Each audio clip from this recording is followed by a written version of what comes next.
ભુજમાં સરકારના પરિપત્રની હોળી ખેડૂતોએ વિરોધ દર્શાવ્યો।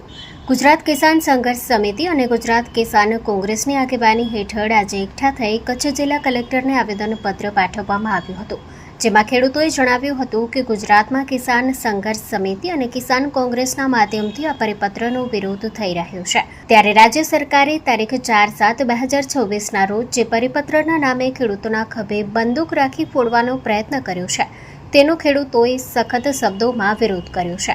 કચ્છ જિલ્લાના ખેડૂતો રાજ્ય સરકાર સમક્ષ આક્ષેપ કરતા જણાવ્યું હતું કે જ્યારે ખેડૂતોને આ પરિપત્ર જ માન્ય નથી, એટલે કે પરિપત્ર મુજબ જ જે એમઆરસી કમિટી બનાવવા માટે ગામડે ગામડે અધિકારીઓ ખેડૂતો પાસે આવે છે અને એમઆરસી કમિટી માટે ખેડૂતોના પ્રતિનિધિ આપવા દબાણ કરવામાં આવે છે, તે સંપૂર્ણપણે બંધ કરવામાં આવે તેવી માંગ સાથે આજે ખેડૂતોએ ભુજમાં કલેક્ટર કચેરી બહાર પરિપત્ર સળગાવી વિરોધ નોંધાવ્યો હતો।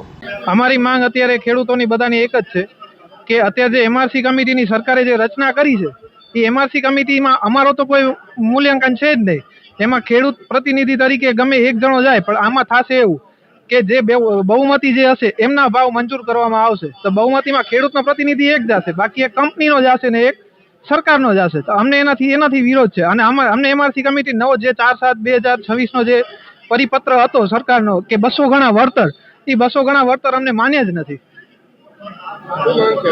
અત્યારે અમારી એક જ માંગ છે સર્વે ખેડૂતોની કે ભાઈ ભાડા પેટે અમને પોલ ઉભા કરવા બધી કંપની આપે જ છે, અને અત્યારે અમારા જે અસરગ્રસ્ત ગામો છે, જે તરા, મંજલ, લક્ષ્મીપર, આણંદસર, રણારા, નાના મોટા, દેવપર આવે, બદલી આવે, થરાવડા આવે, વાંઢાઈ આવે, આ બધા ગામોમાં અમને અત્યારે અમારી એરિયાના ગામમાં આનાથી 220 kVની જે નાની લાઈન છે, એ 51 લાખ ને 75 લાખ ને કરોડ રૂપિયા દઈને ગઈ છે, એના અમારી આગળ નોટરી કરેલા પ્રૂફ પડ્યા છે।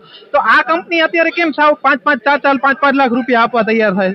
શું કામ પેલા જૂની કંપની જે આપી ગઈ છે એ પ્રમાણે શું કામ નથી આપતી?